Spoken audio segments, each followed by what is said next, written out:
नमस्कार, सार्विक डिजिटल पाठशाला में आपका स्वागत है। कोविड-19 महामारी के कारण शैक्षिक सत्र 2020-21 वो सुचारू ढंग से नहीं चल पा रहा है, जिससे विद्यालयों में पठन-पाठन का कार्य बाधित हो रहा है। इसी को देखते हुए माध्यमिक शिक्षा परिषद ने जो पाठ्यक्रम है उसको 30% तक कम कर दिया गया है। तो इसी के क्रम में आज हम देखेंगे कि रसायन विज्ञान में जो 30% कम पाठ्यक्रम को कम किया गया है, उसमें हमें कौन-कौन से टॉपिक अब पढ़ने हैं और कौन-कौन से टॉपिक हमें छोड़ देने हैं। तो शुरू करते हैं। कक्षा 12 की रसायन विज्ञान है, जिसमें जो हमारा पहला चैप्टर है ठोस अवस्था। जो पहला चैप्टर ठोस अवस्था है, ठोस अवस्था में जो लास्ट का टॉपिक है विद्युतीय एवं चुंबकीय गुण, विद्युतीय एवं चुंबकीय गुण, धातुओं का बर्न सिद्धांत, चालक, अर्धचालक, कुचालक, एन और पी प्रकार के अर्धचालक। इस पहले चैप्टर से इन टॉपिकों को हटा दिया गया है। इसके बाद जो हमारा चैप्टर नंबर 2 है विलयन, तो विलयन में जो अपसामान्य आणविक द्रव्यमान और वान हाफ का गुणांक है, इसको भी हटा दिया गया है। इसके बाद हमारा जो चैप्टर नंबर 3 है वैद्युत रसायन, वैद्युत रसायन में वैद्युत अपघटन के नियम, शुष्क सेल, वैद्युत अपघटनी सेल, गैल्वनी सेल, सीसा संचायक सेल, ईंधन सेल और संक्षारण, ये टॉपिक चैप्टर 3 से हटा दिए गए हैं।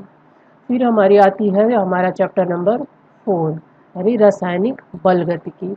रासायनिक बलगतिकी में संघट्ट सिद्धांत की अवधारणा, संक्रियण ऊर्जा, आर्हेनियस का समीकरण, ये इस टॉपिक को हटा दिया गया है। और चैप्टर 5 यानी पृष्ठ रसायन से उत्प्रेरक, समांगी और विषमांगी उत्प्रेरक, सक्रियता और चयनात्मकता, एंजाइम, उत्प्रेरण, पायसों के प्रकार, इसको हटा दिया गया है। पायसों के प्रकार। फिर है हमारा जो ये छठा चैप्टर है, छठा चैप्टर है जो तत्वों के निष्कर्षण के सिद्धांत एवं प्रक्रम है, इसको पूरा का पूरा क्या किया गया, पूरा चैप्टर ही हटा दिया गया है।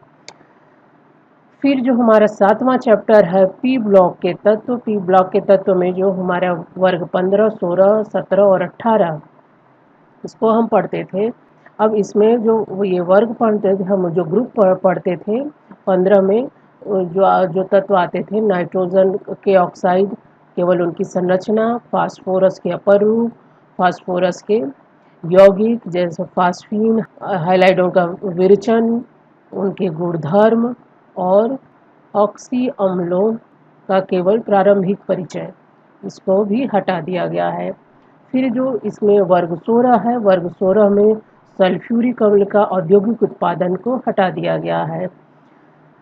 इसके बाद जो हमारा 8वां चैप्टर आता है इकाई 8 डी और एफ ब्लॉक के तत्व, इसमें जो पोटेशियम डाइक्रोमेट और पोटेशियम परमैंगनेट का विरचन और गुणधर्म, इसको हटा दिया गया है।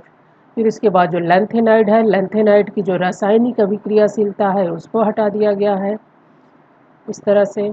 फिर एक्टिनाइड है, एक्टिनाइड इलेक्ट्रॉनिक विन्यास, ऑक्सीकरण अवस्थाएं तथा लैंथेनाइडों से तुलना है, इसको भी हटा दिया गया है। फिर है चैप्टर नंबर 9 उपसह संयोजन यौगिक, इसकी जो संरचना है, त्रिविम समावयता है, धातुओं के निष्कर्षण है, गुणात्मक विश्लेषण और जैविक निकायों में उपसह संयोजन यौगिकों का महत्व, इसको भी हटा दिया गया है। फिर इसके बाद है जो हमारा चैप्टर 10 है जो हेलो एल्केन और हेलो एरिन्स चैप्टर है। इससे आपको dichloromethane, trichloromethane, tetrachloromethane, iodoform, freon, DDT के उपयोग और पर्यावरण पर प्रभाव, इसको भी अब आपको इस सत्र के लिए नहीं पढ़ना है। इसी तरह से जो चैप्टर 11 है, इकाई 11 है, इसमें जो आपका एल्कोहल, फिनॉल और ईथर है, इसमें आपको मेथेनॉल एवं एथेनॉल का उपयोग नहीं पढ़ना है। फिर इसके बाद है जो आपका चैप्टर नंबर 13 नाइट्रोजन युक्त कार्बनिक यौगिक, इस चैप्टर से साइनाइड और आइसोसाइनाइड से उचित स्थानों पर संदर्भ में दिए जाएंगे और ये दिए जाएंगे, लेकिन डायजोनियम लवण इस चैप्टर से उसके विरचन, रासायनिक अभिक्रियाएं, कार्बनिक रसायन में इसका संश्लेषणात्मक महत्व, ये टॉपिक आपको नहीं पढ़ने हैं। फिर इसके बाद है जो हमारा चैप्टर नंबर 14 होगा, जैव अणु। इसमें आपको ओलिगोसैकराइड, ओलिगोसैकराइड, पॉलीसैकराइड, पॉलीसैकराइड महत्व, एंजाइम, हार्मोन के प्रारंभिक विचार, विटामिन का वर्गीकरण और उनके कार्य, ये सब आपको नहीं पढ़ने होंगे। इसी तरह से जो हमारा चैप्टर 15 होगा, इकाई 15 होगी, उसे बहुलक का पूरा चैप्टर ही हटा दिया गया है। इसके बाद जो है चैप्टर 16 है, दैनिक जीवन में रसायन।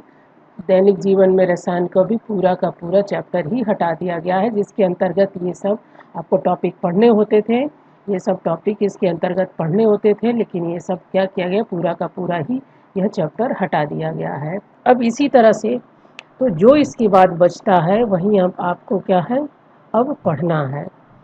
इसके बाद हम देखेंगे कि यहाँ पर जब वो हटाने के बाद देखिए अब आपको इस तरह से आपके जो चैप्टर हैं, ठोस अवस्था, विलयन, वैद्युत रसायन, रासायनिक बल गतिकी, पृष्ठ रसायन, पी ब्लॉक के तत्व, डी और एफ ब्लॉक के तत्व, उपसंयोजक यौगिक, हेलो एल्केन और हेलो एरिन्स, एल्कोहल, फिनॉल और ईथर, एल्डिहाइड, कीटोन, कार्बोक्सिलिक अम्ल, नाइट्रोजन युक्त कार्बनिक यौगिक और जैव अनुकूल। इस तरह से 13 चैप्टर आपको पढ़ने होंगे और इन्हीं 13 चैप्टर से इस तरह से आपको चैप्टर वाइज इतने ये हैं, उनके सामने जो पेपर बनेगा तो इतने इतने नंबर के क्वेश्चन इन चैप्टरों से बनेंगे, जो कुल कितने होंगे, 70 नंबर के होंगे।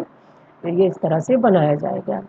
इसके बाद हम देखते हैं कि प्रयोग जो हमारा प्रैक्टिकल है, उस जो प्रैक्टिकल का जो पाठ्यक्रम है उसमें क्या परिवर्तन किया गया है होता है। वो दो पार्ट होते हैं उसके, एक एक्सटर्नल के लिए होता है और एक इंटरनल के लिए होता है, जो 15-15 नंबर में बटा होता है। तो जो इसका पाठ्यक्रम है बाह्य परीक्षक के लिए, जो एक्सटर्नल के लिए है, उसमें जो पृष्ठ रसायन से जो ये टॉपिक प्रैक्टिकल में दिए जाते थे, इन सब को हटाया गया है। यहाँ से आप इस तरह से देख रहे हैं, ये सारे जो टॉपिक हैं यह क्या है, पृष्ठ रसायन से हैं। तो ये पृष्ठ रसायन से इस प्रयोग को हटाया दिया गया है, इस तरह से ये सब। फिर इसके बाद है जो इंटरनल होता था, इंटरनल मूल्यांकन किया जाता था पाठ्यक्रम का जो प्रयोग में, उसमें कार्बनिक यौगिकों का जो विरचन किया जाता था, उसमें इस तरह से ये सारे विरचन करने वाले पार्ट को इस तरह से हटा दिया गया है, जिसमें से एक विरचन करना होता था। फिर इसके बाद है रासायनिक बल गतिकी, जो इसका है रासायनिक बल गतिकी के से ये जो टॉपिक को, ये इस टॉपिक से जो प्रैक्टिकल किए जाते थे, ये भी उसको भी हटा दिया गया है। फिर इसी तरह से ऊष्मीय रसायन से जो यह था, काफ़ी हिस्सा हटा दिया गया है। तो ऊष्मीय रसायन से जो प्रयोग दिया जाता था, इन सबको हटा दिया गया है। इस तरह से आप देख सकते हैं। इसे वैद्युत रसायन से भी देखिए, इस तरह से वैद्युत रसायन के ये जो टॉपिक है प्रैक्टिकल के, वो भी हटा दिया गया है। इतनी चेंजिंग कर दी गई है, यानी इतना पाठ्यक्रम से पूरा प्रैक्टिकल और आपका जो थ्योरी का होता था, ये सब हटा दिया गया है। अब इसको हटाने के बाद जो हमारा 70% सिलेबस बच जाता है, उस 70% सिलेबस में अब आपको इन टॉपिकों को, इस चैप्टर वाइज इन टॉपिकों को ध्यान में रख करके अपने इस सत्र के लिए पढ़ाई करनी है। आपका जो 70% सिलेबस बच जाता है, उसमें पहले चैप्टर में देखेंगे ठोस अवस्था। ठोस अवस्था में अब ये टॉपिक जो दिए गए हैं, जो 5 नंबर की, इस पहले चैप्टर जो पहला चैप्टर आएगा वो 5 अंक का आएगा, 5 नंबर के दिए जाएंगे। तो इसमें आपको ये सारे टॉपिक्स कवर करने होंगे। इसी तरह से चैप्टर 2 जो विलियन है, विलियन में भी ये सारे टॉपिक जो हैं, इस तरह से ये सब ये जो टॉपिक दिए गए हैं ये आपको कवर करने होंगे। और चैप्टर 2 जो होगा उससे 7 नंबर के क्वेश्चन आएंगे। इसी तरह से जो ये तीसरा चैप्टर है वैद्युत रसायन, वैद्युत रसायन से भी 5 नंबर के क्वेश्चन आएंगे, 5 नंबर के क्वेश्चन बनेंगे। और इसमें इस जो ये टॉपिक पूरा है यहाँ तक, इसको ध्यान में रख कर ही आपको पढ़ाई करनी होगी। इसके बाद हमारा आता है चौथा चैप्टर। चौथे चैप्टर से आपका 5 अंक का इससे भी बनेगा और आपको इसमें ये सारे टॉपिक कवर करने होंगे। इसको आप लोग नोट करेंगे, इसको अच्छे से ध्यान से इसको देख लेंगे कि हमें क्या पढ़ना है और क्या छोड़ना है। इसके बाद है आपका चैप्टर नंबर 5 फिर पृष्ठ रसायन। पृष्ठ रसायन से भी 5 अंक के क्वेश्चन आएंगे। आपको जो टॉपिक कवर करना है ये दिया गया है इस तरह से। फिर इसके बाद इकाई 7 से है पी ब्लॉक के तत्व। पी ब्लॉक में 15, 16, 17, 18 वर्ग पढ़ने होते हैं। अब इसमें जो है कम करने के बाद ये जो बचा है टॉपिक, ये टॉपिक को इसको हमें कवर करना है। फिर इसके बाद जो हमारा ये है 8वीं इकाई यानी 8वां चैप्टर जो है डी और एफ ब्लॉक के तत्व, ये भी क्या है 4 नंबर के क्वेश्चन इससे आएंगे। और इसमें जो टॉपिक हमारा बचा है ये इस तरह से यहाँ पर है मिश्र धातु बनाना यहाँ तक। फिर इसके बाद है यहाँ लेंथेनाइड है। लेंथेनाइड का ये पूरा यहाँ प्रभाव तक, इसके प्रभाव तक ये पूरा का पूरा हमें चैप्टर 8 तक में कवर करना है। इसके बाद है चैप्टर 9 उपसंयोजक यौगिक। उपसंयोजक यौगिक में ये पूरा का पूरा टॉपिक सभी लोग इसको ध्यान से देख लेंगे और ये कवर करना है क्रिस्टल फील्ड थ्योरी तक। इसके बाद है चैप्टर नंबर 10 हेलो एल्केन और हेलो एरिन्स। ये भी 5 नंबर के इससे क्वेश्चन पूछे जाएंगे और ये आपका यहाँ तक कवर होगा। फिर इसके बाद है एल्कोहल, फिनॉल और ईथर। ये भी 5 नंबर के इससे भी इस चैप्टर से क्वेश्चन आएंगे। फिर इसी तरह से है चैप्टर नंबर 12, इससे 6 नंबर के क्वेश्चन आएंगे जिसके अंतर्गत ये सब टॉपिक है। फिर इसके बाद यहाँ पर है चैप्टर नंबर 13 नाइट्रोजन युक्त कार्बनिक यौगिक। और फिर इसके बाद है चैप्टर नंबर 14 जैव अणु, जो इससे 6 नंबर के क्वेश्चन पूछे जाएंगे और उसमें आपको यहाँ इस जैव अणु में इतने टॉपिक आपको कवर करने होंगे। इसके बाद जो प्रयोगात्मक परीक्षा होगी वो आपके अंक दिए जाते हैं, जो सभी लोग जानते हैं। जो प्रैक्टिकल होता है वो 30 नंबर का होता है, जिसमें आपके जो नंबर होते हैं वो इस तरह से बटे होते हैं।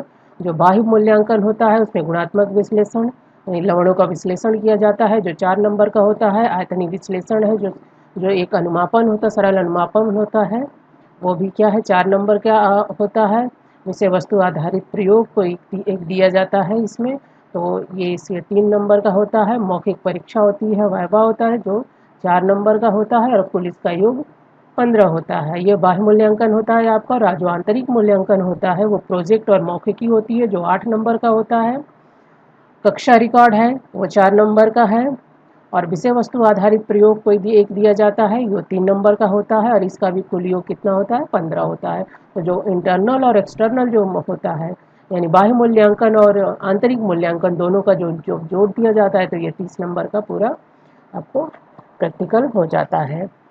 तो इस तरह से यह आपको दिया जाता है। जो और प्रैक्टिकल का जो सिलेबस है, यहाँ से ये आप सिलेबस देख रहे हैं गुणात्मक विश्लेषण, जिसमें लवण विश्लेषण किया जाता है। तो लवण विश्लेषण में आपको ये दिए जाएंगे। फिर उसका आपका दूसरा प्रैक्टिकल होगा आयतनीय विश्लेषण। आयतनीय विश्लेषण में आपको कोई एक इस तरह से ऑक्जेलिक अम्ल या फेरस अमोनियम सल्फेट का आपको करना होता है मानक विलयन बना करके उसकी सांद्रता मोलरता ज्ञात करनी होती है। तो ये दूसरा आपका प्रैक्टिकल होता है। फिर विषय वस्तु आधारित प्रयोग में से ये विषय वस्तु आधारित प्रयोग में इतने सारे जो हैं क ख ग, इन्हीं में से आपको क्या है कोई आपको दिया जाएगा, एक आंतरिक के लिए और एक बाह्य मूल्यांकन, एक बाह्य के लिए। फिर इसके बाद आपका आता है प्रोजेक्ट कार्य। प्रोजेक्ट कार्य आंतरिक मूल्यांकन में आता है। प्रोजेक्ट कार्य में ये सारे आपके जो 1 से लेकर के 8 तक जो भी यह दिए गए हैं इसमें सभी को अपना अपना कोई एक प्रोजेक्ट चूज करना होगा और उसे करना होगा। तो इस तरह से आपका रसायन विज्ञान का सिलेबस जो है वो कंप्लीट होता है। इस सत्र के लिए इसको आप ध्यान से समझ लीजिएगा, पढ़ लीजिएगा इसको। और जो सिलेबस है इस सिलेबस का लिंक आपको डिस्क्रिप्शन बॉक्स में दिया जाएगा, आप वहाँ से भी देख सकते हैं। तो इस तरह से आप देख रहे हैं कि सिलेबस का काफ़ी इम्पॉर्टेंट हिस्से जो हैं वो हटा दिए गए हैं। परिस्थितिवश यह 30% जो हिस्सा हटाया गया है वह ठीक है, लेकिन जब आप आगे की क्लासों में जाएंगे तो आप इससे जो भी इस टॉपिक से संबंधित पढ़ाई है या इससे आगे की क्लासों में जो पढ़ाई होगी वह इससे एडवांस ही होगी। तो आपका जो यह बेसिक है वह छूट जाएगा, या वहाँ पर पढ़ने में आपको दिक्कतें आएंगी, या फिर वहाँ आपको फिर से इसको पढ़ना पड़ जाएगा, या आगे जब आप कंपटीशन देंगे तो कंपटीशन में इससे क्वेश्चन जब पूछे जाएंगे तो आपको समस्याएं आने लगेंगी। तो यह आपके लिए विचार नहीं होगा, या आपको विचार करना होगा कि आप क्या करें, कि कैसे पढ़ें कि इसको कि आगे आपको दिक्कतें न आए। मेरे अनुसार या मेरे विचार से अगर ये होगा कि आप सब कुछ पढ़ें, हाँ, लेकिन जब आप बोर्ड एग्ज़ाम देने जाएं तो केवल 70% जो सिलेबस निर्धारित किया गया है, केवल इस सत्र के लिए वही 70% को ही तैयार करके जाएं। लेकिन आप पढ़ाई जब करें अपना, तो ये पूरी की पूरी पढ़ाई करें, जो सिलेबस है वो एनसीईआरटी का वो उसको पूरा पढ़ें, क्योंकि आपको आगे भी कंपटीशन देने हैं, आपको आगे भी एग्ज़ाम फेस करना है, आपको आगे की क्लासों में पढ़ना है। तो अगर ये छूट जाएगा तो आपको आगे चल के बहुत दिक्कतें आएंगी। तो आप इस पर विचार करिए किस तरह से क्या करें आप। तो अब यह वीडियो अगर आपको अच्छा लगे तो इसको लाइक करिए, सब्सक्राइब ज़रूर करिए, और ज़्यादा से ज़्यादा बच्चों को शेयर भी ज़रूर करिए ताकि इसका लाभ सभी को मिल सके। धन्यवाद।